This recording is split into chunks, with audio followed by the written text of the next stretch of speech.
দুপুরবেলা গরম ভাতের সঙ্গে চাল কুমড়ো দিয়ে খুবই সহজভাবে তৈরি এই নিরামিষ রেসিপিটি অবশ্যই একবার খেয়ে দেখুন। যে খাবে সেই বলবে এত টেস্ট। নমস্কার, আমি সুচিত্রা, আর ইএসএম কিচেনে আপনাদের সকলকে স্বাগত। তাহলে চলুন আর বেশি দেরি না করে রেসিপিটি দেখে নেওয়া যাক। এই রেসিপিটি করার জন্য আমি এখানে একটা চাল কুমড়ো খোসা ছাড়িয়ে এইভাবে করে একটু মোটা মোটা করে কেটে নিয়েছি। এবার পরিমাণ মতো নুন মাখিয়ে চাল কুমড়োটা রেখে দেব 10 মিনিট মতো। তাতে এর থেকে এক্সট্রা জলটা বেরিয়ে যাবে। 10 মিনিট পর রান্নাটি করার জন্য কড়াইতে দিয়ে দেব কিছুটা পরিমাণে সরষের তেল। আর তেলটা খুব ভালো করে গরম করে নিতে হবে। এইদিকে দেখুন চাল কুমড়ো থেকে অনেকটা জল বেরিয়ে গেছে। তেলটা ভালো করে গরম হয়ে গেলে চাল কুমড়োটা এর মধ্যে দিয়ে দেব। চাল কুমড়োটা দেওয়ার পরে যেহেতু নুনটা দেওয়া আছে, আমি এখানে দিয়ে দিচ্ছি পরিমাণ মতো হলুদ গুঁড়ো। তারপর কিছুক্ষণ নাড়াচাড়া করে হাই আঁচে চাল কুমড়োটা ভেজে নিতে হবে। 4 থেকে 5 মিনিট মতো চাল কুমড়োটা আমি এভাবে ভেজে নিয়েছি। দেখুন চাল কুমড়োর ওপরে এইরকম বাদামি কালার হয়ে গেছে, আর কুমড়োগুলো কিন্তু সেদ্ধ হয়ে গেছে।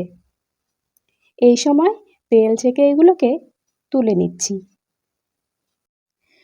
সবগুলো চাল কুমড়ো আমি তুলে নিয়েছি। এবার ওই বেঁচে যাওয়া তেলেই ফোড়ন দিয়ে দেব। ফোড়নের জন্য দিচ্ছি সামান্য 5 ফোড়ন আর একটা শুকনো লঙ্কা। শুকনো লঙ্কাটা একটু নাড়াচাড়া করে ফোড়নটা ভেজে নিতে হবে। তারপর লঙ্কাটা যখন একটু কালার চেঞ্জ হয়ে আসবে তখন দিয়ে দেব থেঁতো করা আদা আর কাঁচা লঙ্কা। এখানে আমি ঝালের জন্য 2টো কাঁচা লঙ্কা আর ছোট্ট এক টুকরো আদা থেঁতো করে দিয়ে দিয়েছি। কিছুক্ষণ নাড়াচাড়া করে আদা আর কাঁচা লঙ্কাটা ভালো করে ভেজে নিতে হবে। গ্যাসের আঁচটা কিন্তু এই সময় একদম লোতে রাখতে হবে, না হলে এই মশলাগুলো খুব তাড়াতাড়ি পুড়ে যাবে।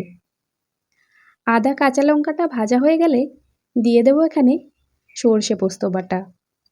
এখানে 2 টেবিল চামচ সর্ষে আর 1 টেবিল চামচ পোস্ত আমি শিলে বেটে নিয়েছি।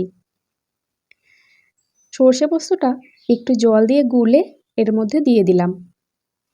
বাটিটা ধুয়ে সামান্য একটু জলও এর মধ্যে দিয়ে দিচ্ছি। এবার একটা খুন্তির সাহায্যে একটু নেড়ে চেড়ে ভালো করে সমস্ত মশলাগুলো মিশিয়ে নেব। তারপর মেশানো হয়ে গেলে দিয়ে দিচ্ছি পরিমাণ মতো হলুদ গুঁড়ো, স্বাদ মতো নুন। যেহেতু চাল কুমড়োতে আগে থেকে নুন দেওয়া আছে, সেই জন্য এখানে নুনের পরিমাণটা একটু বুঝে শুনে দিতে হবে। আর সেই সঙ্গে কালারের জন্য দিয়ে দিচ্ছি হাফ টেবিল চামচ মতো কাশ্মীরি রেড চিলি পাউডার। এরই সঙ্গে দিয়ে দিলাম 1 টেবিল চামচ পরিমাণে জিরে বাটা। তারপর আবার এই সমস্ত মশলাগুলো একটু ভালো করে মিশিয়ে নেব। দেখতেই পাচ্ছেন ভীষণই সহজ এবং অতি সুস্বাদু একটি নিরামিষ রেসিপি। আপনারা বাড়িতে অবশ্যই এই রেসিপিটি একবার ট্রাই করে দেখতে পারেন। 2 মিনিট মতো লো আঁচে আমি এই মশলাটাকে ফুটিয়ে নিয়েছি। এবার এতে আগে থেকে ভেজে রাখা চাল কুমড়োটা দিয়ে দিচ্ছি। চাল কুমড়োটা দিয়ে ভালো করে একটু নেড়ে চেড়ে মিশিয়ে নেব। মেশানো হয়ে গেলে ঢাকা দিয়ে 2 থেকে 3 মিনিট মতো জাল করে নেব। একদম লো আঁচেই কিন্তু প্রথম থেকে আমি রান্নাটা করছি।